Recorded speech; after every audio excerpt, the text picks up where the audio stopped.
Hello friends, good morning. Myself Nilesh Subhachan Jain, lecturer at DCS Institute of Pharmacy, Devpur today. Today we are going to conduct the recording of transaction. In this lecture we will cover the cash book. So first of all, what is mean by cash book? तो cash book कोणाला म्हणणार, cash book काय असतं? तर cash book as name it self indicate की ज्या बुकमध्ये cash transaction हे रेकॉर्ड केले जातील त्याला आपण म्हणतो आहे कॅश बुक. त्याच्या नावातच आहे की असं बुक की ज्याच्यात आपण कॅश ट्रान्झॅक्शन जे बिझनेसमध्ये झालेले आहेत त्याला म्हणतो आपण कॅश बुक.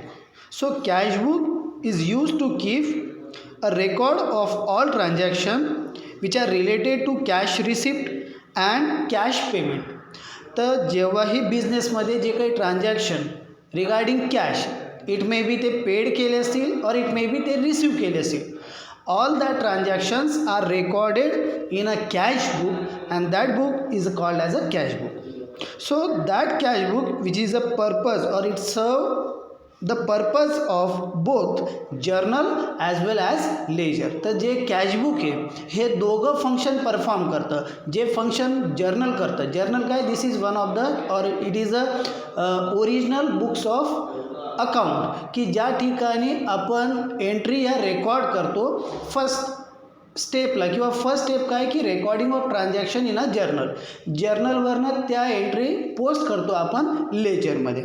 तर सेम थिंग, तर जे कॅश बुक आहे हे सुद्धा जर्नलसारखंच आणि अकाउंटसारखंच दॅट इज लेजरसारखंच हे फंक्शन परफॉर्म करतं किंवा हे त्या प्रकारे काम करत असतं. So cash book is also books of original entry because the transactions are recorded from the source of document for first time. तर कॅश बुक मगाशी सांगितलं कॅश बुक सुद्धा ओरिजिनल एंट्री और बुक्स ऑफ ओरिजिनल एंट्री आहे का, कारण की या कॅश बुकमध्ये किंवा या बुकमध्ये ट्रान्झॅक्शन्स हे रेकॉर्ड केले जात असतात from the source of document for first time. And that's why this is a books of original entry. When cash book is maintained, there is a no need to maintain a cash ledger or cash account.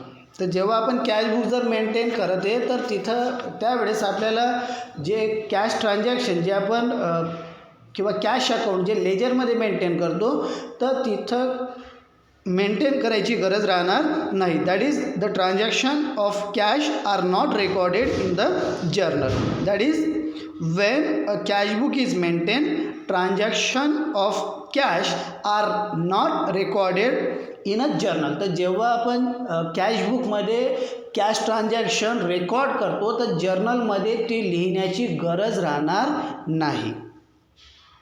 आता generally काय होत असतं in big organisation, आता जसं bank असतील और अजून काही मोठे बिग बिझनेस ऑर्गनायझेशन असतील, there are a separate cash book for cash receipt and cash payment. तर तिथं काय असतं की तिथं कॅश रिसिप्टसाठी कॅश पेमेंटसाठी एक सेपरेट कॅश बुक असतं and in that book they maintain the transactions which are related to the cash receipt or cash payment.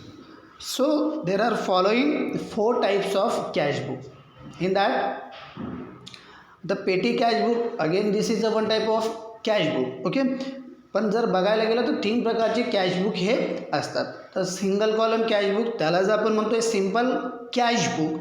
Second that is a 2 columnar cash book. Third one that is the 3 columnar cash book and last one that is अ पेटी cash book. तर असे हे cash बुकचे types आहेत. So let's see the first that is a single column cash book which is also called as a simple cash book. So a cash book which contain only 1 column of amount is called as a single column और simple cash book. तर या ठिकाणी बघा 2 side आहेत. Account जे असणार आहे, account हे टी शेप असतं, त्याला 2 साईड असते, left hand side and right hand side. Left hand साईडला आपण म्हणतो डेबिट साईड आणि राईट हँड साईड ज्याला म्हणतोय आपण credit side. Debit side denoted by DR, credit side denoted by CR. Okay. आता कॅशबुकचे टी शेपमध्ये हा डिवाईड झाला आहे. तर डेबिट साईडमध्ये 4 column, date, particulars, LF that is a ledger folio and amount. Credit side that is the right hand side of account, that is credit side, which is again classified into 4 columns: date, particulars, ledger folio that is LF, and amount. So the cash account is divided into 2 sections by central vertical line. तर एक T shape means capital T shape हा account असतो आणि ते 2 साईडमध्ये divide होत असतात. तर debit entries are made on a left hand side and credit entries are made on a right hand side. आता डेबिट एंट्री म्हणजेच काय की ज्या ठिकाणी मीन्स जिथून पैसा आलेला आहे, ज्या ज्या अकाउंटमध्ये पैसा आला आहे तो आपण लिहित असतो डेबिट साईडला. ज्या ज्या ठिकाणाहून पैसा आला आहे मीन्स सोर्स, ओके, किंवा जिथं जिथं पैसा हा गेलेला आहे तर ती साईड असणारे आपली क्रेडिट साईड. ओके. तर debit entries are made on left hand side and credit entries are made on right hand side. The abbreviation DR and CR are written at the top left and right hand corner respectively. तर इथं फिगरमध्ये त्या फॉर्मॅटमध्ये दिलेलं आहे DR आणि CRवर. DR म्हणजे debit side, that is the left hand side. लक्षात ठेवत असताना असंच लक्षात ठेवा, D म्हणजे डावा, डावालाच आपण म्हणतो इंग्लिशमध्ये लेफ्ट. ओके. तर D म्हणजे डावा, डावा म्हणजे left, that is a debit side. Okay. तर डेबिट साईड आणि क्रेडिट साईड अशा 2 साईड आहेत ज्या डिनोट केल्या असतात बाय DR अँड CR या ॲब्रिवेशननं. Okay. The word to is written before debit entries. तर जेव्हा आपण डेबिट एंट्रीज करत असतो the word to TO is written before debit entries, की ज्या ज्या एंट्रीज आपण डेबिट साईडमध्ये पर्टिक्युलर्स कॉलममध्ये लिहिणार. Okay. the starting of that entries, the starting of that account with the word to. तर ते वर्ड कुठलं असणार आहे टू. आणि जेव्हा आपण एंट्री या क्रेडिट साईडमध्ये लिहिणार, okay, the word by is written before credit entries. तर जे जे अकाउंट क्रेडिट झालं आहे तर त्या अकाउंटचं जेव्हा पर्टिक्युलर्स कॉलममध्ये आपण लिहितो तर त्यावेळेस the word by is written before credit entries. This is all about single column cashbook. आता इथं सिंगल कॉलम, डबल कॉलम हा जो डिफरन्स आहे किंवा ट्रिपल कॉलम हा जो डिफरन्स असणार आहे तो फक्त अमाऊंट कॉलम जो असणार आहे त्याच्यात तो डिफरन्स होणार आहे. डेट, पर्टिक्युलर्स, LF हे डेबिट साईडला पण आणि क्रेडिट साईडला पण सेम असणार आहे. Double column that is a 2 कॉलमनार कॅशबुकमध्ये काय होणार आहे अमाऊंटच्या कॉलममध्ये अजून 2 डिफरन्स येतील किंवा 2 डिवाईड होतील. म्हणजेच काय की अमाऊंट कॉलम तिथं नसणार पण डिस्काउंट आणि कॅश अकाउंट, डिस्काउंट आणि कॅश कॉलम तिथं असणार आहे. एक डिस्काउंट कॉलम असेल आणि एक कॅश कॉलम तिथं असणार आहे. Let's see the double column cashbook और त्यालाच म्हटलं जात असतं 2 कॉलमनार cashbook. Okay. So there is a great importance of discount in a cash transaction. तर जेव्हा हे कॅश ट्रान्झॅक्शन होत असतात तर त्यावेळेस एक तर डिस्काउंट घेतलं जात असतं किंवा डिस्काउंट हे दिलं जात असतं. ओके. तर जेव्हा आपण डिस्काउंट हा फॅक्टर तिथं असतो when we paid or when we receive the cash at that time the discount must be important. Okay, so due to that discount factor we categorize or we draw the discount column in 2 column cash book. Okay, if a businessman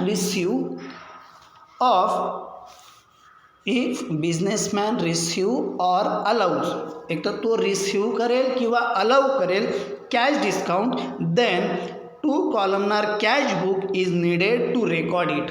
तर जेव्हा cash payment करत आहे किंवा cash payment receive करतो आहे तर दोघं वेळेस काय होत असतं, एक तर तो डिस्काउंट रिसीव करेल किंवा डिस्काउंट हा देणार आहे.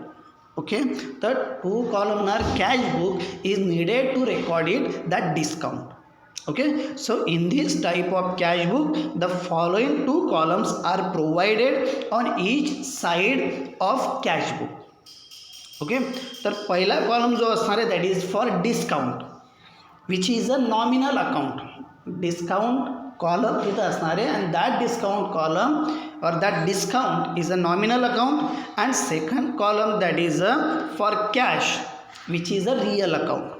तो जो पहिला कॉलम आहे तो डिस्काउंट कॉलम या इथं दिलेला आहे. Date particulars LF discount cash, date particulars LF discount cash. English capital T shape आहे, दोन साईड आहे DR साईड आणि CR side, that is debit side and credit side which is denoted by DR and CR. इथं type करायचं राहून गेलं आहे पण ते डिनोट केलं जात असतं. लेफ्ट हँड साईड जी असणार आहे ती डेबिट साईड असणार आहे आणि राईट हँड साईड जी असणार आहे ती क्रेडिट साईड असणार आहे. ओके, तर आता हा झाला की first column is for discount and second column which is for a cash. तर डिस्काउंट जो प्रकार आहे किंवा डिस्काउंट जे असतं that discount is a nominal account and cash column or cash which is a real account. So each item of discount allow is recorded on credit side of concerned personal account while each item of discount is received posted to debit of prospective or a respective personal account. आता थोडक्यात काय होणार आहे की जेव्हा discount हे allow केलं जात असतं, डिस्काउंट हे दिलं जात असतं, तर क्रेडिट साईड जी राईट हँड साईड आहे, ओके, तर credit side of concern personal account हे तिथं आपण लिहिणार आहे. ओके, आता सेकंड पॉईंट असणार आहे जेव्हा आपण डिस्काउंट रिसीव करतो, when we receive the discount that time it is posted to debit side of respective personal account. तर जे डिस्काउंट असणार आहे जे आपण रिसीव करतो तर ते डेबिट साईडला लिहिलं जाणार आहे आणि जेव्हा आपण डिस्काउंट हे देतो, ओके, तर ते लिहिलं जाणार आहे क्रेडिट साईडमध्ये. Okay, the total of the discount column on each side, the total of discount column on each side are done without balancing. तर डिस्काउंटचा जो कॉलम आहे, ओके, बोथ साईडला डेबिट साईड आणि credit side, left hand side that is a debit side, right hand side that is a credit side. तर दोघं ठिकाणी जो discount column आहे तो डिस्काउंट कॉलमची टोटल करायची नाही. That is the total of discount column on each side are done without balancing. त्याला balance करायचं नाही. Clear? The total of discount column on debit side is debited to the discount account. तर जे total discount debit साईडला आलेलं आहे, okay, तर discount अकाउंटमध्ये ते डेबिट साईडला जाणार आहे. जेव्हा आपण लेजर तयार करू, डिस्काउंट कॉलमचा अकाउंट तयार करू, ओके, तर the total of the discount column on the debit side is debited to the discount account and the total of discount column on a credit side is credited to discount account. तर जे discount आपल्याला debit साईडमध्ये भेटलेलं आहे, तर जेव्हा आपण discount account तयार करू, जेव्हा आपण लेजर तयार करू, लेजरमध्ये तयार करत असताना डिस्काउंट अकाउंट जेव्हा तयार करत असतो तर त्यावेळेस काय होणार आहे, तर जे डिस्काउंट आपल्याला रिसीव झालेलं आहे, डेबिट झालेलं आहे, okay, at that time that discount is debited to the discount account. आणि जेव्हा डिस्काउंट आपण देत असतो ते लिहित असतो आपण क्रेडिट साईडमध्ये. Okay, so the total of the discount column on credit side is credited to the discount account. Clear होतं आहे. जेव्हा आपण डिस्काउंट अकाउंट तयार करू तर त्यावेळेस आपण क्रेडिट झालेलं जे डिस्काउंट आहे ते क्रेडिट साईडमध्ये त्या डिस्काउंट अकाउंटमध्ये लिहिणार आहे. Then the cash column are recorded in the same way as in a simple cash book. तर जसं कॅश कॉलम आहे जे सिम्पल कॅश बुकमध्ये आपण लिहित असतो सेम वे इथं लिहिणार आहे. म्हणजेच काय की जर कॅश रिसीव केली तर ती डेबिट साईडमध्ये लिहिली जाणार आहे.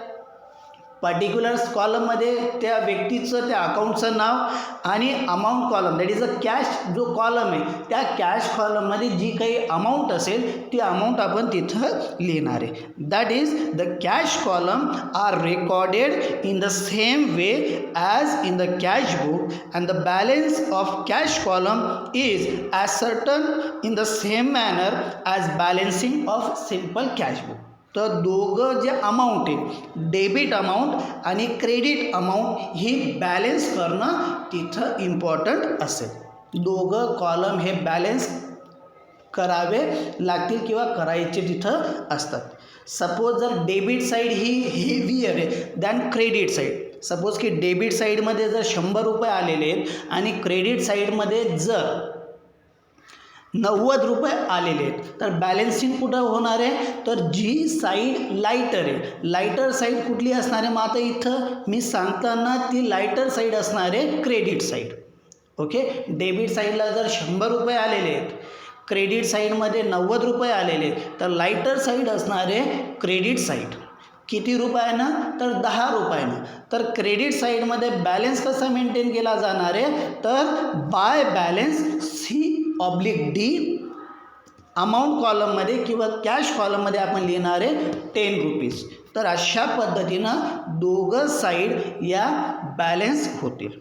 तर जेव्हा बिगिनिंग ऑफ नेक्स्ट मंथ जी साईडला आपण बॅलन्स केलेलं आहे तो असणार आहे दुसऱ्या नवीन महिन्याचा ओपनिंग बॅलन्स.